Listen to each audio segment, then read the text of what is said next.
Morning, welcome to Mohood Life. I'm Julie. This is reading through the Bible in a year.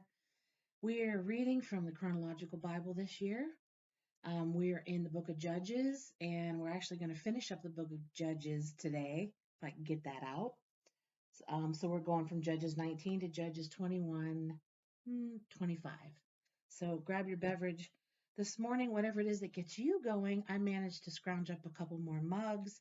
So my mug of the hour with my tea in it is this one, Squeeze the Day. This is another dollar store find. Big mug of the hour, Squeeze the Day with my tea in there. Okay, we're going to begin with the Civil War with Benjamin. It begins with a commentary. Religious apostasy is somewhat understandable in an age of idolatry and pagan practices.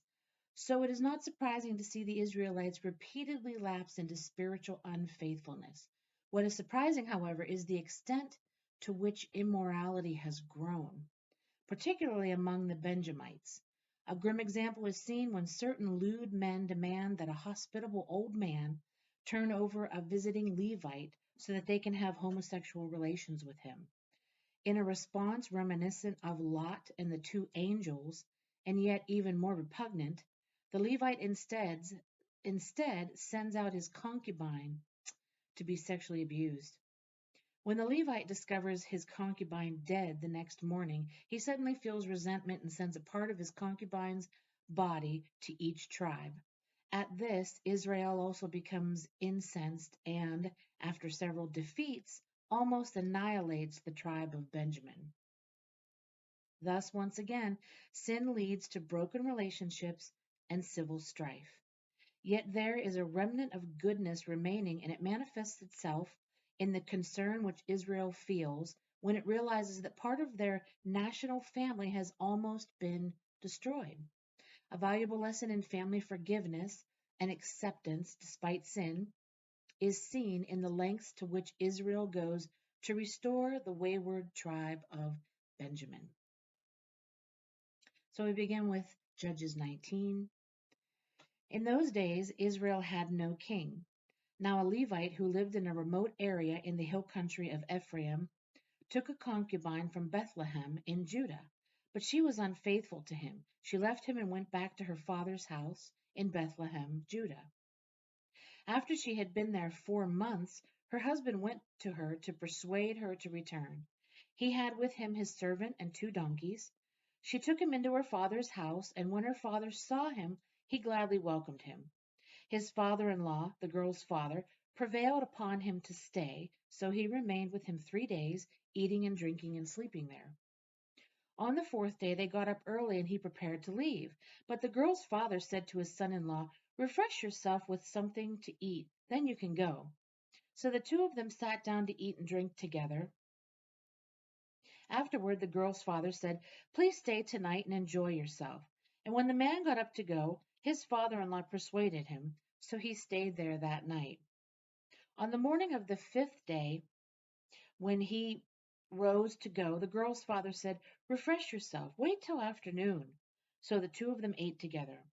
Then, when the man with his concubine and his servant got up to leave, his father-in-law, the girl's father, said, "Now look, it's almost evening. Spend the night here. The day is nearly over. Stay and enjoy yourself. Early tomorrow morning you can get up and be on your way home." But unwilling to stay another night, the man left and went toward Jebus, that is Jerusalem, with his 2 saddled donkeys and his concubine. When they were near Jebus, the day was almost gone. The servant said to his master, "Come, let's stop at this city of the Jebusites and spend the night." His master replied, "No, we won't go into an alien city whose people are not Israelites. We will go on to Gibesh," he added. "Come, let's try to reach Gibesh and Ramon spend the night in one of those places." So they went on, and the sun set as they neared Gibeah in Benjamin. There they stopped to spend the night. They went and sat in the city square, but no one took them into his home for the night. That evening an old man from the hill country of Ephraim, who was living in Gibeah, the men of the place were Benjamites, came in from his work in the fields. When he looked and saw the traveler in the city square, the old man said, "Where are you going? Where did you come from?" He answered, "We are on our way from Bethlehem in Judah to a remote area in the hill country of Ephraim where I live. I have been to Bethlehem in Judah, and now I am going to the house of the Lord. No one has taken me into his house. We have both straw and fodder for our donkeys, and bread and wine for ourselves, your servants. Me, your maidservant, and the young man with us. We don't need anything." "You are welcome at my house," the old man said. "Let me supply whatever you need. Only don't spend the night in the square." So he took him into his house and fed his donkeys. After they had washed their feet, they had something to eat and drink. While they were enjoying themselves, some of the wicked men of the city surrounded the house. Pounding on the door, they shouted to the old man who owned the house, "Bring out the man who came to your house so we can have sex with him." The owner of the house went outside and said to them, "No, my friends, don't be so vile. Since this man is my guest, don't do this disgraceful thing.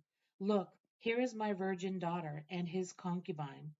I will bring them out to you now, and you can use them and do to them whatever you wish.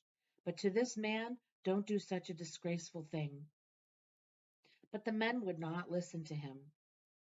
So the man took his concubine and sent her outside to them. And they raped her and abused her throughout the night, and at dawn they let her go.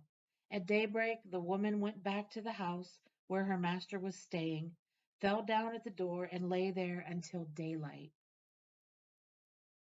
When her master got up in the morning and opened the door of the house and stepped out to continue on his way, there lay his concubine, fallen in the doorway of the house, with her hands on the threshold. He said to her, "Get up, let's go." But there was no answer. Then the man put her on his donkey and set out for home. When he reached home, he took a knife and cut up his concubine, limb by limb,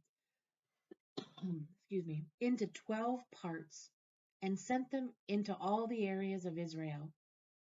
Everyone who saw it said, "Such a thing has never been seen or done, not since the day the Israelites came up out of Egypt.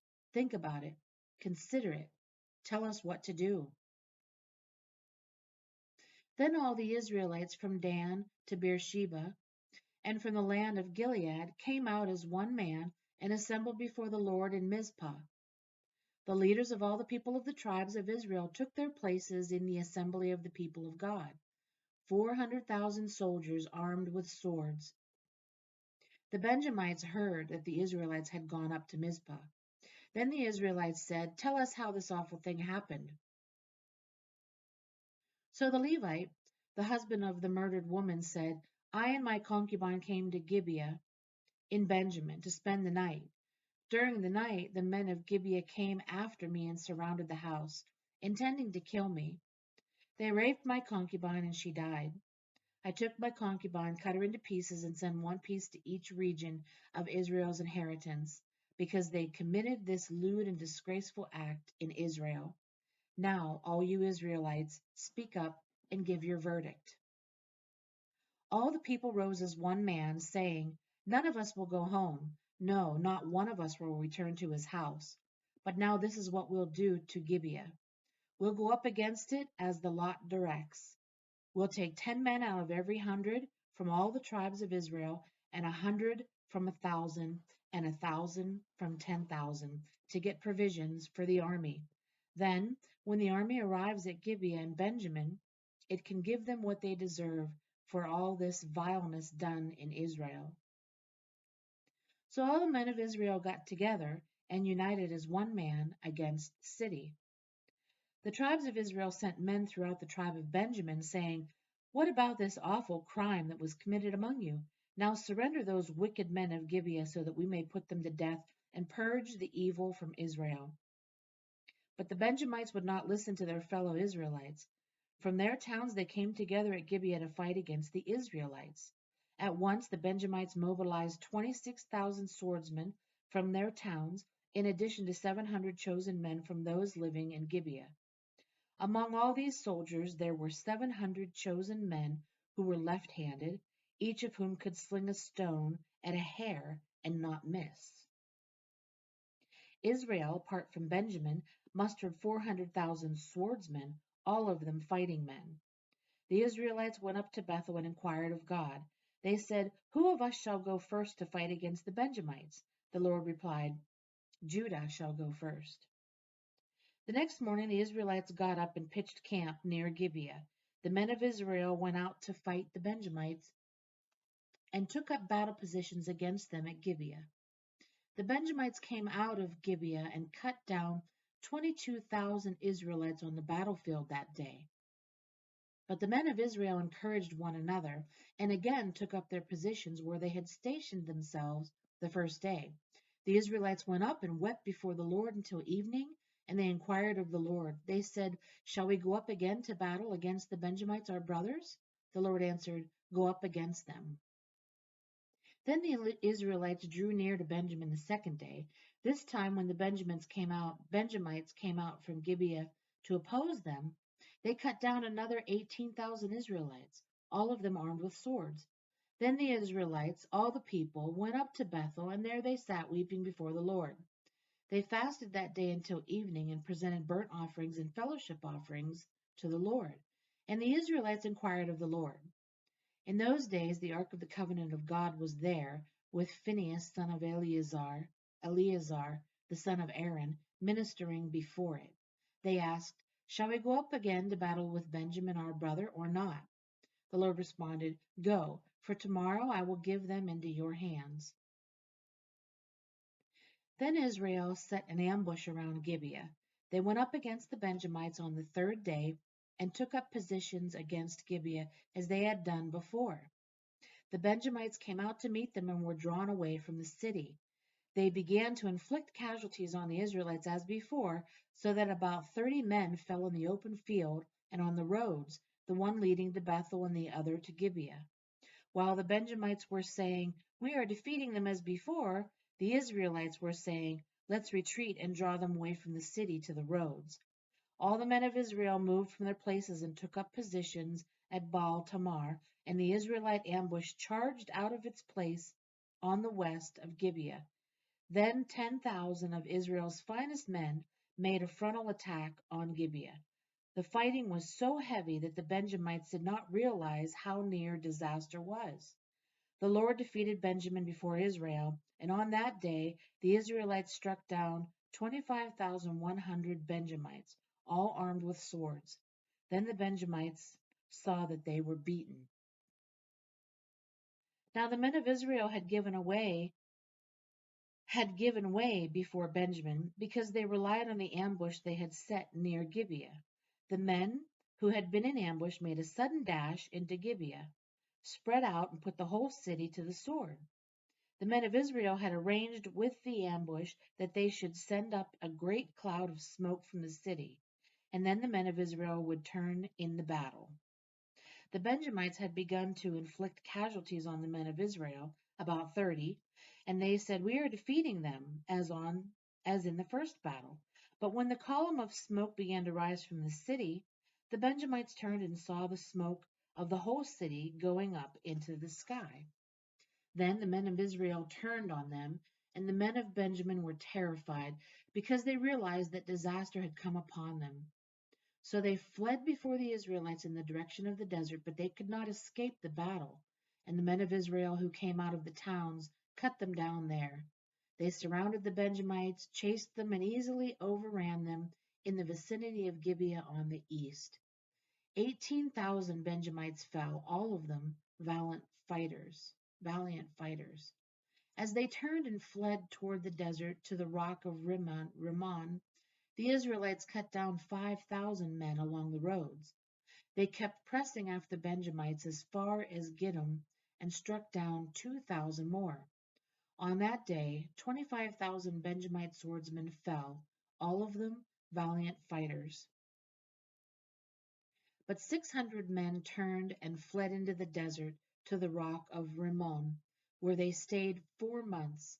The men of Israel went back to Benjamin and put all the towns to the sword, including the animals and everything else they found. All the towns they came across they set on fire. The men of Israel had taken an oath at Mizpah, not one of us will give his daughter in marriage to a Benjamite.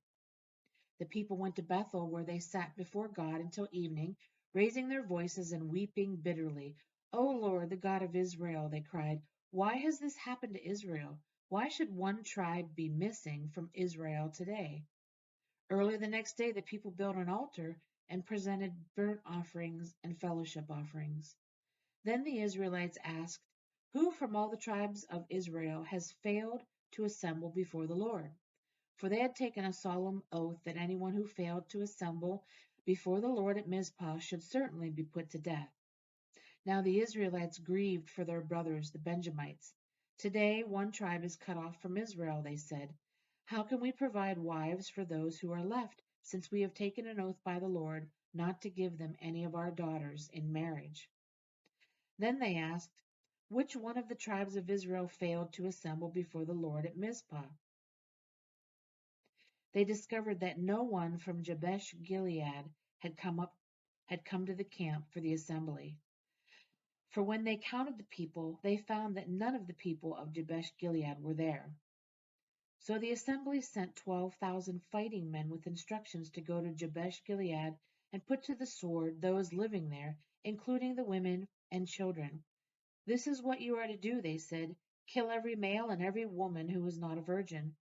They found among the people living in Jabesh Gilead 400 young women who had never slept with a man, and they took them to the camp at Shiloh in Canaan. The whole assembly Then the whole assembly sent an offer of peace to the Benjamites at the rock of Rimmon. So the Benjamites returned at that time and were given the women of Jabesh Gilead who had been spared. But there were not enough for all of them. The people grieved for Benjamin because the Lord had made a gap in the tribes of Israel. And the elders of the assembly said, with the women of Benjamin destroyed, how shall we provide wives for the men who are left? The Benjamite survivors must have heirs, they said, so that a tribe of Israel will not be wiped out. We can't give them our daughters as wives, since we Israelites have taken this oath. Cursed be anyone who gives a wife to a Benjamite. But look, there is this annual festival of the Lord in Shiloh, to the north of Bethel, and east of the road that goes from Bethel to Shechem, and to the south of Lebanah. So they instructed the Benjamites, saying, go and hide in the vineyards and watch. When the girls of Shiloh come out to join in the dancing, then rush from the vineyards, and each of you seize a wife from the girls of Shiloh, and go to the land of Benjamin. When their fathers or brothers complain to us, we will say to them, do us a kindness by helping them, because we did not get wives for them during the war, and you are innocent, since you did not give your daughters to them. So that is what the Benjamites did. While the girls were dancing, each man caught one and carried her off to be his wife. Then they returned to their inheritance and rebuilt the towns and settled in them. At that time, the Israelites left that place and went home to their tribes and clans, each to his own inheritance. So now, to end Judges, there is a commentary entitled Period of Judges Summarized.